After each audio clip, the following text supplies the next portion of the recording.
భలే ఉంటుంది టేస్టీగా.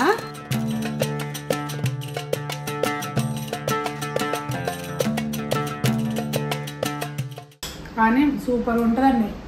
ఈ జన్మమే రుచి చూడడానికి దొరికెరా.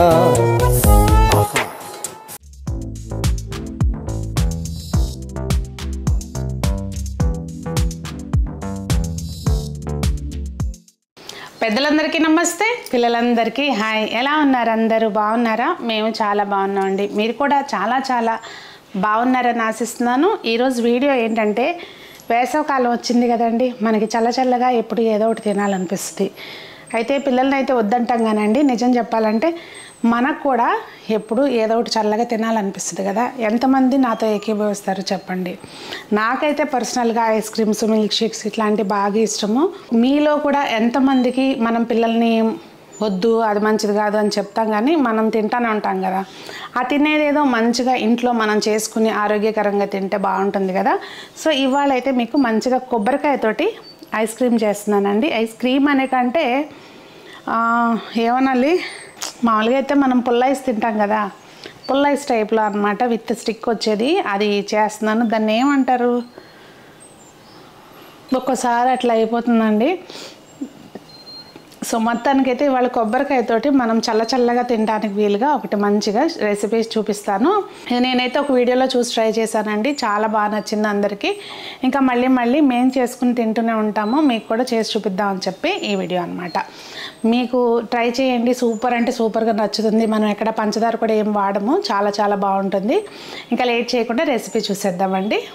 ఇదిగోండి, మనకైతే మనం తీసుకునే క్వాంటిటీని బట్టి ఒకవేళ తక్కువ చేద్దాము అనుకుంటే ఒకటే కొబ్బరికాయ సరిపోతుంది. ఇప్పుడు నేనైతే ఏంటంటే జస్ట్ ఈ కొబ్బరికాయ కాకుండా దీనిలోది ఒక చిన్న మొక్క వాడుకుంటాను. దీనికి సరిపడా కొలతలు అయితే చెప్తానండి. ఇప్పుడు ముందు మనం కొబ్బరికాయను కొట్టుకుని ఈ లోపల అన్నీ కూడా సపరేట్ చేసుకోవాలి. అలాగే దీనిలో కూడా ఒక చిన్న మొక్క అయితే తీసుకోవాలండి. సో ఇదంతా కూడా చేసుకుందాము ప్రాసెస్.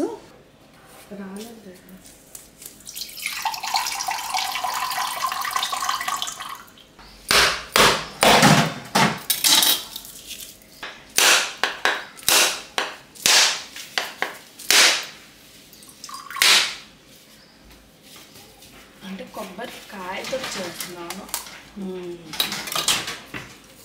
Ice cream. ఈ నీళ్ళతో మనకి ఇప్పుడు ఏం పని లేదు.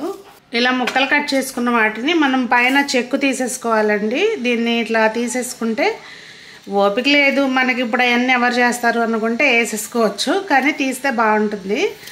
ఇది మొత్తం పైన ఈ చెక్కు అంతా తీసేసుకోవాలి. కొంచెం ఒక 5 నిమిషాలు పడుతుందండి అంతే. ముక్కలు కొంచెం పెద్దవి ఇట్లా తీసుకున్నాం అనుకోండి చిప్ప నుంచి, సో ఇది తొందరగా అయిపోతుంది మనకి ఇట్లా చెక్కు తీసుకోవటం అనేది. ఇంకా అన్నీ ఇట్లా చెక్కు తీసేసుకుని పెట్టుకోవాలండి ముందు, తర్వాత నెక్స్ట్ ప్రాసెస్ చూపిస్తాను. ఇదిగోండి, చక్కగా అన్నీ కూడా ఇట్లా చెక్కు తీసేసుకున్నాం కదా, పైన బ్లాక్ కలర్ ఏమి లేకుండా. జస్ట్ ఏంటంటే చూడడానికి నీట్గా ఉంటుందని అంతే, తీసుకుంటే బాగుంటుంది. ఇంకా వీటిని ఇప్పుడు చిన్న ముక్కలు కోసుకుని ఒక 1/2 లీటర్ పాలు పోసుకుని మంచిగా గ్రైండ్ చేసుకోవాలండి. కాచి చల్లార్చిన పాలు వేడి పాలు ఉండొద్దు, కాచి చల్లార్చిన పాలు ఒక 1/2 లీటర్ పోసుకుని మంచిగా పేస్ట్ లాగా చేసుకోవాలి. మిక్సీలో వేసుకుని అంటే మంచిగా గ్రైండ్ చేసుకోవాలి. చూసారండి, చక్కగా ఇట్లా మనకి మంచిగా రెడీ అయిపోయింది కదా. కొబ్బరి పాలు అంటే కొబ్బరి పాలతోటి చేసుకున్నాము. ఇక్కడ ఒక చిన్న టిప్ ఏంటంటే అండి, మనం ఈ పాలని చల్లటి వాడుకోవాలి. లేదు అంటే కనుక మనకి ఇట్లా నూనె లాగా వస్తుంది గ్రైండ్ చేసుకున్నప్పుడు, ఇట్లా పాలులాగా రావన్నమాట. అదొకటైతే మాత్రం చూసుకోండి. కాచి చల్లార్చిని ఫ్రిడ్జ్లో పెట్టుకున్నాక గ్రైండ్ చేసుకోవడానికి వాడుకుంటే బాగుంటుంది అన్నమాట.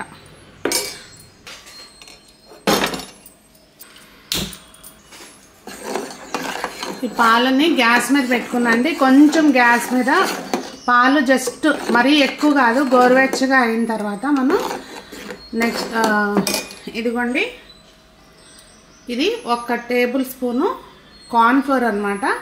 కార్న్ఫ్లోర్ని కొంచెం చల్లటి పాలల్లో, నార్మల్ టెంపరేచర్ ఉన్న పాలల్లో కలిపేసుకుని వేసుకోవాలి. వేసిన తర్వాత ఏంటంటే మనం కంటిన్యూస్గా తిప్పాలండి. తెలుసు కదా మీకు, కార్న్ఫ్లోర్ ఏంగానే ఊరికి గడ్డగట్టేస్తుంది అనేది. ఇట్లా కంటిన్యూస్గా తిప్పుకోవాలి.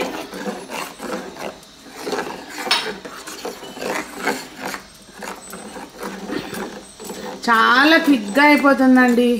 అసలు మనం ఇందులో ఎక్కడ పంచదార కూడా వాడడం, అసలు చాలా క్విక్గా అయిపోతుంది. ఇది మిక్సీ ఒక్కోసారి ప్రాబ్లం ఇస్తుంది, అక్కడక్కడ ముక్కలు ఉండిపోయినట్టున్నాయి. నష్టం ఏం లేదు, మనం తినేటప్పుడు నోటికి తగులుతుంది అంతే. 2 ముక్కలు ఉంది మాట వెళ్తే గరిట ఇట్లా అనగానే అయ్యే వస్తుంది గరిటలకి. కార్న్ఫ్లోర్ ఏంటంటే మనకు ఒక టెక్స్చర్ వస్తుంది అనమాట, దానికోసం బైండింగ్ ఇస్తుందండి. అండ్ ఇప్పుడేమో నేను ఒక కొబ్బరికాయ తీసుకున్నాను, చూసారు కదా, మీడియం సైజ్ది. దానికి అనుగుణంగా కొలతలు చెప్తున్నానండి. ఇది ఒక బౌలు మిల్క్ పౌడర్ అనమాట, ప్రతి సూపర్ మార్కెట్లోనూ దొరుకుతుంది. సో ఇది మిల్క్ పౌడర్, మంచి టెక్స్చర్ కోసమేనండి ఇది కూడా. అండ్ టేస్ట్ను కూడా ఇస్తుంది. మనం పంచదార వాడట్లేదు కనుక చక్కగా తీపిగా బాగుంటుంది అన్నమాట. ఇట్లా ఉండలు అవుతాయి అనుకుంటే మనము దీన్ని కూడా కొంచెం పాలల్లో కలుపుకొని కూడా పెట్టేసుకోవచ్చు అండి. గ్యాస్ మీద పెట్టేటప్పుడే మనము ఆ చల్లటి దానిలోనే ఇవన్నీ కూడా వేసుకుని ఒకసారి పెట్టుకోవచ్చు, అట్లయినా పెట్టచ్చు. చూసారా ఇట్లా దగ్గరికి వచ్చేసింది కదా మనకి, మంచిగా నీట్గా ఏంటి చక్కగా దగ్గరికి వచ్చేసింది కదండి. ఇప్పుడు మనము 100 నుంచి 150 ml వరకు ఇది మిల్క్ మేడ్ అండి, ఏదైనా వాడుకోవచ్చు మీరు. ఇక్కడ నేనైతే నెస్లే వాళ్ళు తీసుకున్నాను మిల్క్ మేడ్. 100 to 150 ml అండి, అంటే మనం తినే స్వీట్ని బట్టి యాడ్ చేసుకోవడం.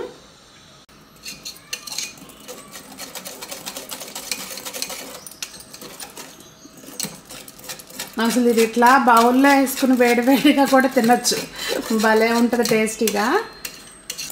ఇది మొత్తం అంతా కలిసి కొంచెం దగ్గరికి వస్తున్నప్పుడు మళ్ళీ ఒక పొంగు వచ్చినాక మనం గ్యాస్ ఆఫ్ చేసేసుకోవడమేనండి. ఆఫ్ చేసుకుని కొంచెం చల్లారనివ్వాలి.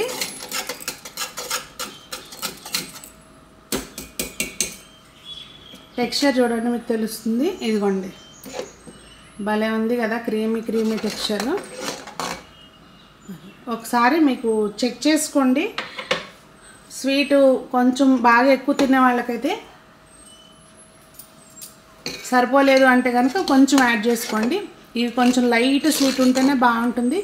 మీరు కావాలనుకుంటే ఇందులో బాగా సన్నగా కట్ చేసిన పిస్తా పప్పు అవన్నీ కూడా వేసుకోవచ్చు. కానీ మెయిన్ కోకోనట్ ఫ్లేవరే హైలైట్ అవ్వాలి అనుకుంటే ఏమీ లేకుండా జస్ట్ ఇట్లా అంతే. ఇంకా గ్యాస్ ఆఫ్ చేసేసుకుని కొంచెం చల్లారనివ్వాలండి.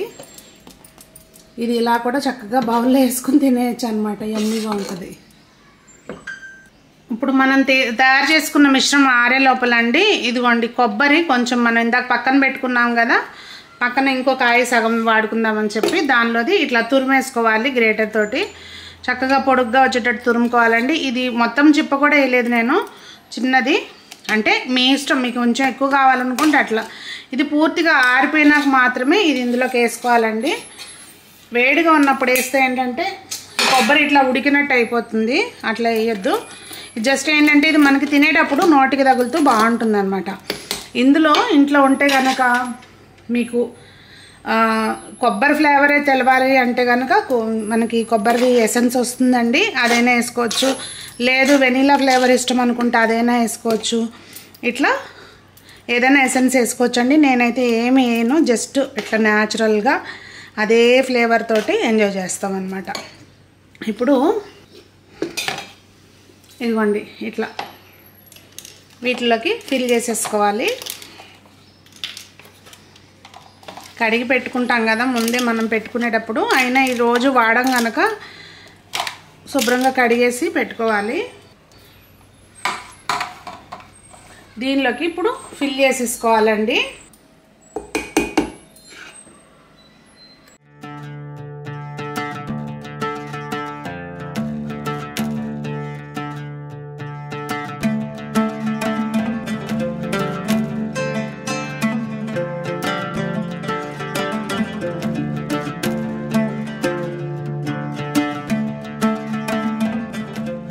మధ్యలో ఏమీ మనకి ఎయిర్ స్పేస్ లేకోకుండా కొంచెం అట్లా ఒకసారి ట్యాప్ చేసుకుని ఇంక ఇవి మంచిగా వీటికి క్యాప్స్ పెట్టేసుకోవాలండి.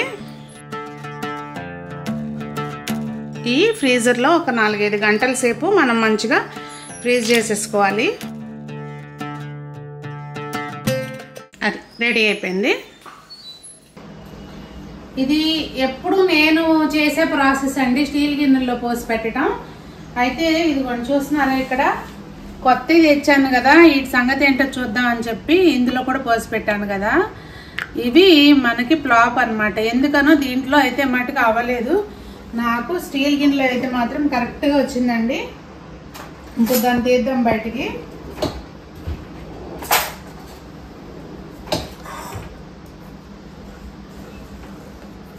ఇక్కడ ఏం జరిగిందంటే అండి, మాది ఫ్రీజర్ పని చేయట్లేదు అనమాట. సంజనాన్ని తీసుకెళ్ళి ఏదో చేసింది మొత్తానికి. ఆఫీస్లో ఫ్రీజర్ మీద పెట్టమన్నాను. పెట్టమంటే ఇదిగోండి ఈ పట్టుకెళ్ళే ప్రాసెస్ లోనే సగం కింద పక్కకు పడిపోయింది. ఏం చేయమంటే కింద పారబోసేసింది. స్టీల్ గిన్నెలు మాత్రం పర్ఫెక్ట్గా వచ్చిందండి. చక్కగా ట్రై చేసుకోండి హ్యాపీగా. ఇప్పుడు దీన్ని ఏం చేయాలంటే ఇలా తీసుకుని ముందు మనం కాకుండా పిల్లలే పెట్టాలన్నమాట. పట్టు పట్టు.